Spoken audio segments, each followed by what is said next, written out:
So I go? Yeah, you're rolling.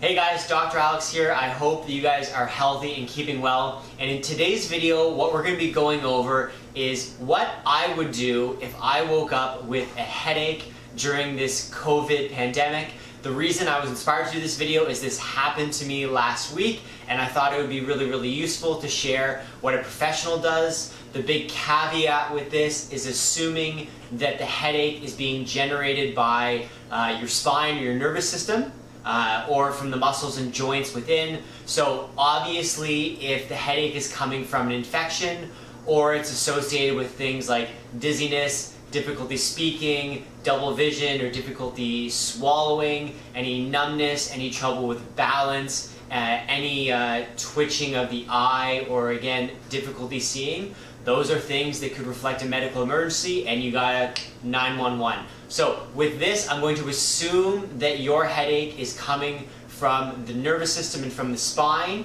might be triggered by stress, might be triggered by grinding your teeth, might be triggered by a bad sleep position, might be triggered from indulging in too much red wine. Whatever it might be, all those things can be additional stressors that act on the nervous system that can create what we experience as a headache. So here is what I did and what I would do if this happens to me again moving forward. Step number one is I'm going to make sure that the muscles in the posterior chain or down the spine and everything connecting into the spine and into the dura that attaches onto my spinal cord is as loose as possible. So I didn't do this, but probably should have for best results. Take a hot bath or a hot shower, water hitting on the neck and the spine for 10 minutes to loosen those muscles and those tissues as much as possible. Number two, what we're going to do is we're going to use our foam roller, and with all of these, it's going to be really important that we work on our breathing to again get the nervous system to relax and let as much tension go as possible. So what I'm going to do is I'm going to get down with my foam roller on the ground, lacrosse ball for later if we need it. So we're going to get down on the ground, and I'm going to start by foam rolling my spine. Now, we've got lots of videos on this, but I've spent about 5 minutes rolling through the low back, rolling through the mid back, making sure as I go I'm taking nice easy breaths into the belly, not through the chest. Nice easy breaths into the belly, working vertebra by vertebra. If you find a tense spot, you can spend a little bit more time there, roll it out, or just put more weight onto it. Nice easy breaths. Help to get rid of some of the tension. You can be scanning through the spine, looking for any points of increased resistance, like say this one for me. I can work through it until it really dissipates and that intensity of the feeling of your spine on the foam roller reduces. So, step number one, we're going to foam roll through the low back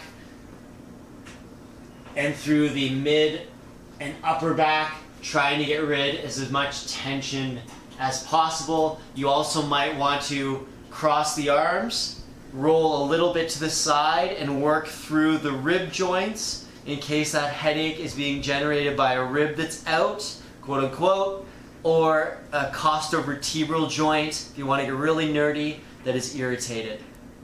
On the other side, you can see I roll a little bit over, and I'm right on those rib joints beside the spine, and I can get as far up as the base of the neck, holding the neck, arching it backwards, protecting it nicely. Okay, so that's step number one. What I'm going to do next is I'm going to put my neck on the foam roller itself. And what I'm going to do is I'm going to spend 5 to 10 minutes just with my neck in this position, breathing nicely.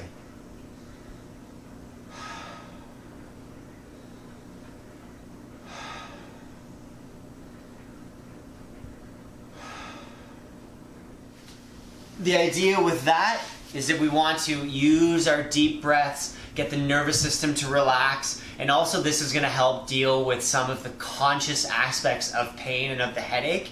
It's going to help to reduce stress, both psychologically and physically, which is going to be part of almost every headache, especially during times like these. So I've spent 5 to 10 minutes on my foam roller, and now what we're going to do is we're going to step up the neck, rolling a little bit more. And what I'm doing is I've got my head just here on the base of the skull. So we've got the foam roller here in the suboccipital region. This is right here at the base of the skull. So how do you know if you're on the right spot if you're not a chiropractor? Well, if you go behind your ears, you'll feel these 2 big bumps where the skull is, 2 big bumps in the skull. And that's the same level of the base of the skull where the suboccipital muscles are. And you'll notice when the foam roller is here, especially if you tuck your chin in or give yourself a double chin, those muscles, they were very sensitive. These muscles are often huge contributors to generating a headache by putting more stress on the proprioceptors, on the nerves in those muscles. So what I'm doing in this position is I can do another 5 or 10 minutes here with easy deep breaths, or I can look for specific trigger points. So I like to turn the head and work through these suboccipital muscles here on the side. I can even push down in with my head, and that's really actually creating a headache right now from hitting a trigger point, even though I don't have a headache right now. And I can work on rotating the neck and turning the head over those suboccipital muscles. And from the other side, maybe a better view, maybe a worse one. You can see I'm just turning along the base of the skull back and forth. Might need to hold the foam roller so it stays in position. And then if I find a trigger spot, I can either push down into the roller, easy breaths, or roll it out by rolling the head back and forth. Okay, so by this point, your headache should usually be gone. If it's not, this is where we're gonna go into a couple of other things that I would do. So what I would do next is I would stretch out the latissimus dorsi muscle in your armpit that can create this type of motion or that type of pattern. It can put a lot of stress on the spine and create a lot of tension in that posterior chain. So for this, you can do a modified prayer stretch.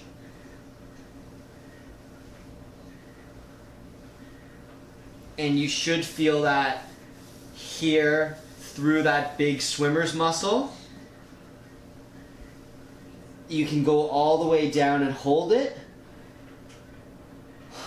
Again, easy breaths. Or switch to one arm, and that will be an even deeper stretch. And you should feel it again through that latissimus dorsi or swimmer's muscle and through the armpit.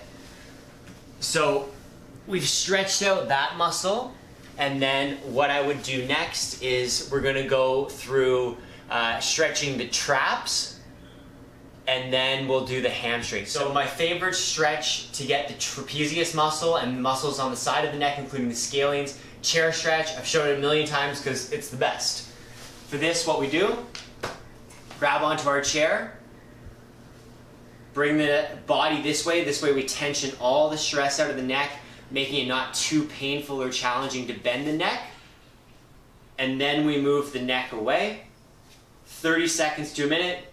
Easy big breaths into the belly. Now when I do that, you can see I really exaggerate that belly movement, give myself a nice pot belly.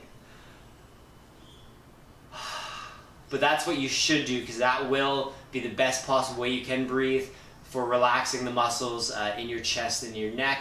And then of course the other side, lean the body, then lean the neck. 30 to 60 seconds. So we've done the chair stretch on both sides.